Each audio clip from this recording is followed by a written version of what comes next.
കോമളം കൂജയും നേണും ശ്യാമളോയം കുമാരക ഭേദവദ്യം പരം ബ്രഹ്മാഭാസതാം പുരതോമമാഭാസതാം ഹൃദിമേ സദാ സദാ സർവത്ര ഗോവിന്ദനാമ സങ്കീർത്തനം. ഗോവിന്ദ ഗോവിന്ദ. ഒന്നിനുമല്ലാതെ കുറേ ചെറുപ്പക്കാർ, ധാരാളം ചെറുപ്പക്കാർ നാമജപത്തിൻ്റെ ലഹരിയിലേക്ക്, നാമജപത്തിൻ്റെ അന്തരീക്ഷത്തിലേക്ക് വന്നുകൊണ്ടിരിക്കുന്നു എന്നർത്ഥം. മടുത്തതായ മറ്റ് സ്റ്റേജ് പരിപാടികൾ അത് എത്ര തന്നെ കണ്ടാലും മതി വരാത്ത ഒരു കാലഘട്ടത്തിൽ നിന്ന് മാറി, എത്ര കാണണം എന്ന് വിചാരിക്കാതെ ധാരാളം നാമജപത്തിൻ്റെ ഒരു അന്തരീക്ഷം സൃഷ്ടിച്ചുകൊണ്ട് ധാരാളം ചെറുപ്പക്കാർ മുന്നോട്ട് വരുന്നു. അങ്ങനെ വരുമ്പോൾ ഭജനമണ്ഡലി, സമസ്ത ഭജനമണ്ഡലിക്ക് ജയ് എന്ന് പ്രശാന്ത് വർമ്മജി തുടങ്ങിവെച്ചതായ ഭജനമണ്ഡലം, പ്രശാന്ത് വർമ്മജി തുടങ്ങിവെച്ചതായ കുട്ടികൾ, അവിടുന്ന് തുടങ്ങിയതായ ഒരു കാലഘട്ടത്തിൽ നിന്നടക്കം പെരുമ്പാവൂർ സ്വാമി, പ്രശാന്ത് വർമ്മജിയുടെ ഗുരുനാഥനായ പെരുമ്പാവൂർ സ്വാമി. അപ്പോൾ പെരുമ്പാവൂർ എന്ന് പറഞ്ഞൊരു പ്രത്യേക അന്തരീക്ഷം, ഭജനമണ്ഡലത്തിൻ്റെ സ്നേഹത്തിൻ്റെ പ്രതീകമായ, നാമജപത്തിൻ്റെ പ്രതീകമായ അന്തരീക്ഷം നിറഞ്ഞു നിൽക്കുന്ന ഒന്ന് തന്നെയാണ് പെരുമ്പാവൂർ. പ്രശാന്ത് വർമ്മജിയുടെ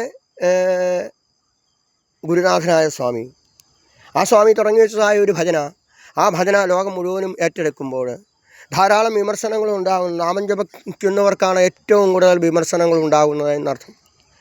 നമുക്കറിയാം, ഹിരണ്യകശിപു രുഷ അവിടെ സ്വന്തം മകനെ തള്ളിയിട്ടു. അങ്ങോട്ട് തള്ളിയിട്ടു. സ്വന്തം മകനെ തള്ളിയിട്ടത്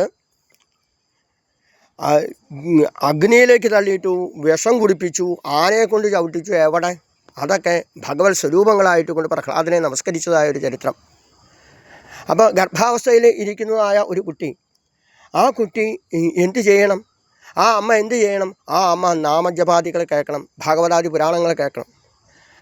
അപ്പോൾ ധ്രുവൻ്റെ ചരിത്രം നമുക്കറിയാം. ധ്രുവക്ഷരി അച്ഛൻ്റെ മടിയിൽ ഉത്തമൻ്റെ ആയിരിക്കുന്നതായ ഒരു മകൻ്റെ മടിയിൽ കയറിയിരിക്കാൻ ശ്രമിച്ചപ്പോൾ നീ സാമ്പത്തികം ഇല്ലാത്തവനാണ്, നീ കഴിവില്ലാത്തവനാണ്, നിൻ്റെ അമ്മയ്ക്കും കഴിവില്ലാത്തവനാണ് എന്ന് പറഞ്ഞതായ ധ്രുവൻ അവിടെ സങ്കടപ്പെട്ട് കാട്ടിൽ പോയി തപസ് ചെയ്ത് ഓം നമോ ഭഗവതേ വാസുദേവായ എന്ന ഒറ്റ നാമം കൊണ്ട് ഭാഗവതത്തിൻ്റെ മൂലമന്ത്രമായ അത് തന്നെ ജപിച്ചുകൊണ്ട് അവിടെ ഭഗവാനെ പ്രത്യക്ഷപ്പെട്ടി കൃപയാ കപോലെ അവിടെ കവിളത്ത് പതുക്കെ ഒന്ന് ഭഗവാൻ തലോടുന്നതായിട്ട് തോന്നി. തലോടി പിന്നീട് യോന്തപ്രവശ്യം അമവാചം ഇമാം പ്രസുപ്താം സഞ്ജീവയതി അഖിലശക്തിധര സുധാം നാന്യാംശ ഹസ്തശരണശ്രണത്വകാദിം പ്രാണാൻ നമോ ഭഗവതേ പുരുഷായ തുഭ്യം എന്ന് പാടിക്കൊണ്ടുള്ളതായ ധ്രുവൻ്റെ ചരിത്രം. പിന്നീട് പത്രം പുഷ്പം ഫലം തോയം യോമേ ഭക്തിയാ പരയച്ഛതി എന്ന് പറഞ്ഞതായ കുചേല മുതലായ ഭക്തന്മാരുടെ ചരിത്രം.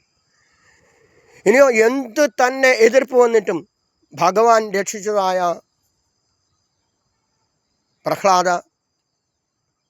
കുമാരൻ പ്രഹ്ലാദം.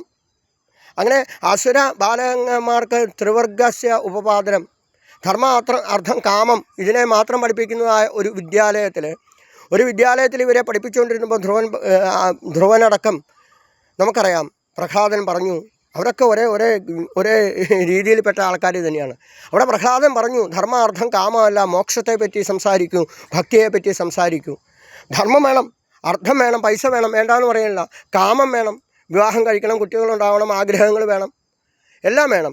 എല്ലാ കുടുംബത്തോടെ ഇരിക്കുമ്പോൾ തന്നെ മോക്ഷത്തിലേക്കുള്ള പ്രയാണം നയിക്കണമെന്ന് പറഞ്ഞതായ പ്രഹ്ലാദകുമാരൻ ധാരാളം ആൾക്കാരെ ഒരുമിച്ചിരുത്തി ചെറിയ രീതിയിലുള്ളതായ വാദ്യമേളങ്ങളോടുകൂടി ലോകത്തെ പാടിയതായ പ്രഹ്ലാദൻ്റെ മുന്നിൽ ഹിരണ്യകശിപുവിന് തൻ്റെ ശത്രുവായിക്കൊണ്ട്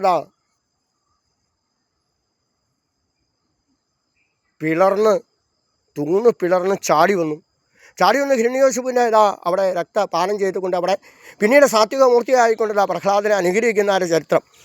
ആ ചരിത്രങ്ങളെ മുഴുവൻ എടുത്തു വെക്കുമ്പോൾ ഇതൊക്കെ നമ്മളെ കഥാപാത്രങ്ങളാണ്. വർമാജി ആയാലും, ഞാനാണെങ്കിലും, പാട്ടുപാടുന്നവരാണെങ്കിലും, നന്ദഗോപാൽ ഫിലിംസിലെ കുട്ടികളായാലും, ഇനിയും അജിത്ത് പാനിപ്പറ നമ്മുടെ കൂടെ ഒരുമിച്ച് പാടിക്കുന്നത് അവിടെ തലപ്പുഞ്ചയിൽ പാടിയതായ ശശിയാണെങ്കിലും, പിന്നീട് അവിടെ വിജയകുമാറാണെങ്കിലും, ആരാണെങ്കിലും, ആരാണെങ്കിലും നാമം ജപിക്കുന്നവരെ രക്ഷിക്കാനായിക്കൊണ്ട് എത്ര വിമർശനങ്ങളുണ്ടായും, എത്ര ലോകത്തിൻ്റെ നെറുകയിൽ വിരാജിക്കുന്നതായ ഒന്നിലേക്ക് വരുന്നു ലോകം മുഴുവൻ. ധാരാളം ചെറുപ്പക്കാരൻ നാമം ജപത്തിലേക്ക് എത്തിയിരിക്കുന്നു. എന്തിനാണ് ഈ ഒട്ടുകൊടുക്ക് മന്ത്രങ്ങളൊക്കെ പോണേ? അമ്മേ നാരായണ, ദേവി നാരായണ, ലക്ഷ്മി നാരായണ, ഭദ്രേ നാരായണ, നമശിവായ നാരായണ നാമങ്ങളുണ്ട്. നാമജപ ലഹരി, നാമജപ ഘോഷങ്ങൾ ലോകം മുഴുവൻ നടത്തുമ്പോൾ നാമത്തിന് കലികാലെ തത് ഹരി കീർത്തനാത് കലൗ തത് ഹരി കീർത്തനാത്. കലികാലത്തിൽ ഹരികീർത്തനത്തിനാണ് പ്രധാനം. ഹരിയെ കീർത്തുക എന്നർത്ഥം. ഹരിഹരി പാപാനി എന്നേ അർത്ഥമുള്ളൂ. പാപങ്ങളെ ഹനിക്കുന്നതായ ഒന്ന് അത് കൃഷ്ണനായാലും വിഷ്ണുവായാലും ശിവനായാലും തലപ്പുഞ്ച മഹാദേവനായും ഭദ്രകാളിയായാലും ആരായാലും മുരുകനായാലും എല്ലാം എത്തുന്നത് ഒന്നിലേക്ക് തന്നെയാണ്. അപ്പം ഏത് ഭാഗങ്ങളിലുള്ളതായ ഏത് ലോകത്തിലുള്ളതായ ഏത് മൂർത്തികളെ സ്തുതിച്ചാലും ചെന്നെത്തുന്നത് മഹാദേവനിലേക്ക് തന്നെയാണ്, അല്ലെങ്കിൽ കൃഷ്ണനിലേക്ക് തന്നെയാണ്. നമ്മളുടെ വിചാരം ഇതെല്ലാം സെപ്പറേറ്റ് എന്നാണ്. അല്ല, നീവാരാശുഖത്തിനും ഭീതാഭാസ്യത്തിനുമാ തസ്യാം ശിഖായ മധ്യേ പരമാത്മാവസ്വര സഹരി സ്വസന്ത സ്വക്ഷര പരമസ്വരാണ്. അക്ഷര പരമസ്വരാടായിരിക്കുന്നതായ ഒരൊറ്റ ചൈതന്യം. ആ ചൈതന്യം വിഘടിച്ച് തന്നെയാണ് ബ്രഹ്മാവിഷ്ണു മഹേശ്വരന്മാരായിട്ട് വന്നതും സൃഷ്ടി സംഹാരങ്ങളുടെ പ്രതീകങ്ങളായിട്ട് കൊണ്ടുവന്നതും ലോകത്തിലുള്ള സകല ദൈവ ചൈതന്യങ്ങളായിട്ടും. പിന്നെ അതിൽ നിന്നുണ്ടാ പുറത്ത് ഉള്ളതായ ദാസന്മാരടക്കം നമുക്കറിയാം രുദ്രപാർശ്വരായ എന്ന് തൂവുമ്പോൾ അവിടെ ദേവ ചൈതന്യങ്ങൾ ഭഗവാന് കാവൽ നിൽക്കുമ്പോൾ, രാജരാജേശ്വരനായിട്ട് നിൽക്കുമ്പോൾ ലോകം മുഴുവനും നാമം ജപത്തിൻ്റെ കീർത്തനങ്ങളുടെ ശക്തി മുഴങ്ങാൻ സാധിക്കട്ടെ എന്ന് പ്രാർത്ഥിക്കുമ്പോൾ ഒരു വളരെ സന്തോഷമുണ്ട്.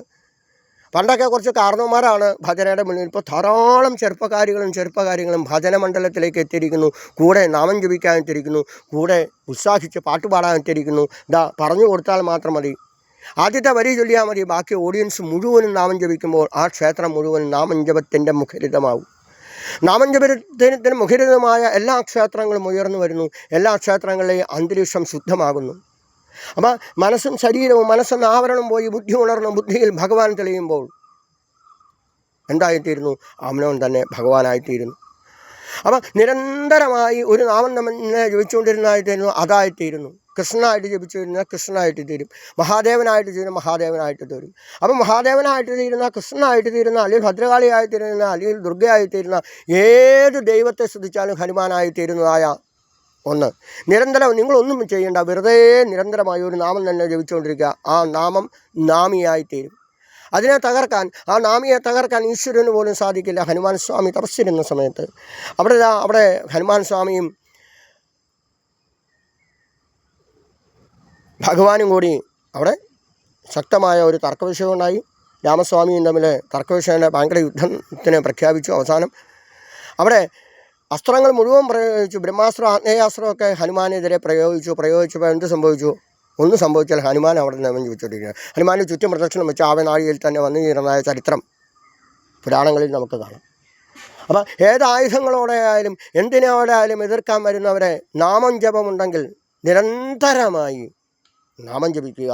ബ്രാഹ്മണരൻ നിരന്തരമായി ഗായത്രി ജപിക്കുക. ഗായന്താം ത്രായന്ത, അതൊരു ഛന്ദസ് മാത്രമാണ്. പല ഗായത്രികളുണ്ട്. സൂര്യഗായത്രി ഉണ്ട്, അതുപോലെ ലക്ഷ്മി ഗായത്രി ഉണ്ട്, അതുപോലെ മൂകാംബിക ഗായത്രി ഉണ്ട്.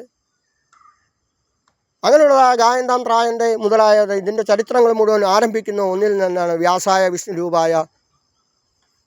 വ്യാസരൂപായ വിഷ്ണവേ നമോ വൈ ബ്രഹ്മനിധയെ വാസിഷ്ഠായ നമോ നമ. അദ്ദേഹം ബ്രാഹ്മണനൊന്നും ആയിരുന്നില്ല. മുക്കുവസ്ത്രയെ കല്യാണം കഴിച്ചിട്ട് ബ്രാഹ്മണനാവണമെന്നൊന്നുമില്ല, ഒരു നിയമമില്ല. അവിടെ ആ വ്യാസായ വിഷ്ണു വേദവ്യസിദ്ധനാഥായ വേദങ്ങളെ വെശിച്ചുകൊണ്ട് വേദങ്ങളിൽ പറഞ്ഞു തരുന്നതായ ചരിത്രങ്ങളെ, വേദങ്ങളിൽ പറഞ്ഞു തരുന്നതായ അർത്ഥങ്ങളെ മുഴുവനും പറഞ്ഞു മനസ്സിലാക്കിയ ആനായിട്ട് പുരാണങ്ങൾ എഴുതപ്പെട്ടിരുന്നത്. ആ പുരാണങ്ങളിലേക്ക് വേദാർത്ഥങ്ങളെ പറഞ്ഞു തരാനായിട്ട് കൊണ്ടുള്ളതായ എല്ലാ പുരാണങ്ങളിലെയും കഥാപാത്രങ്ങൾ നമ്മൾ തന്നെയാണ്. അത് ദുഷ്ടനായാലും അത് ഈശ്വരനായാലും അത് സ്ത്രീ ആയാലും പുരുഷനായാലും ആരായാലും കഥാപാത്രങ്ങൾ നമ്മൾ തന്നെയാണ്. ഏത് വേണം എന്ന് സ്വീകരിക്കാൻ നമ്മൾ തന്നെ തയ്യാറെടുക്കുക. ഏത് വേണം നമ്മൾ തന്നെ സ്വീകരിക്കുക. കൃഷ്ണനാവണോ, ഹിരണ്യകശിപു ആവണോ, ഇനി കാളിയനാവണോ, ഇനിയും വാദസ്വരൂപത്തിലുള്ളതായ ചക്രവാദസ്വരൂപത്തിലുള്ളതായ ദുഷ്ടനാവണോ എന്ന് തീരുമാനിക്കേണ്ടത് നമ്മൾ തന്നെയാണ്. എരുതിരെ വരുന്നവർക്ക് തുരുതിരെ വരുന്നതായ ക്ഷേത്രങ്ങളിൽ മുഴുവൻ നാമം ജപത്തിൻ്റെ ലഹരി മുഴങ്ങട്ടെ. ഒരു പ്രാവശ്യം നാമി നമ്മുടെ ഉള്ളിൽ അത് നാമരൂപത്തിൽ പ്രത്യക്ഷപ്പെട്ടു കഴിഞ്ഞാൽ, അവനവൻ നാമിയായി തീർന്നു കഴിഞ്ഞാൽ പിന്നെ നമ്മൾ പിടിച്ച് എറിഞ്ഞാൽ പോലും ആ നാമം നന്നിൽ നിന്ന് പോവില്ല. എപ്പോഴും പകലും ഇരിക്കുമ്പോഴും കടപ്പോഴും നിൽക്കുമ്പോഴും നിൽക്കുമ്പോഴും ഏത് സ്ഥലത്തും നമ്മുടെ ഉള്ളിൽ നാമം സ്പന്ദിച്ചു കൊണ്ടിരിക്കും. അത് ആരെതിർത്താലും തുടരാൻ സാധിക്കും. ആ നാമിയേക്കാളും ശക്തി നാമത്തിനാണ്. നാമം നമ്മളെ രക്ഷിച്ചു കൊണ്ടിരിക്കുന്നു, എപ്പോഴും രക്ഷിക്കും എന്നുള്ള സത്യത്തെ സ്വന്തം അനുഭവത്തെ പറഞ്ഞ് മനസ്സിലാക്കുമ്പോൾ ലോകം മുഴുവനും നാമം ജപത്തിൻ്റെ ശക്തി നിറയട്ടെ. കലോ തത് ഹരി കീർത്തനാത്. കലികാലത്ത് വേറൊരു പ്രയോജനം കൂടെ ഉണ്ട്. എന്താണെന്നറിയാമോ? സർവ്വസാർത്ഥോഭിലക്ഷ്യത. നാമം ജപിച്ചാൽ സർവ്വധർമ്മമായ എല്ലാ ഐശ്വര്യങ്ങളും നാമം കൊണ്ടുതരുന്നു ഓർമ്മിപ്പിച്ചുകൊണ്ട് എല്ലാവർക്കും നല്ലൊരു വെള്ളിയാഴ്ച ദിവസം നേരുന്നു.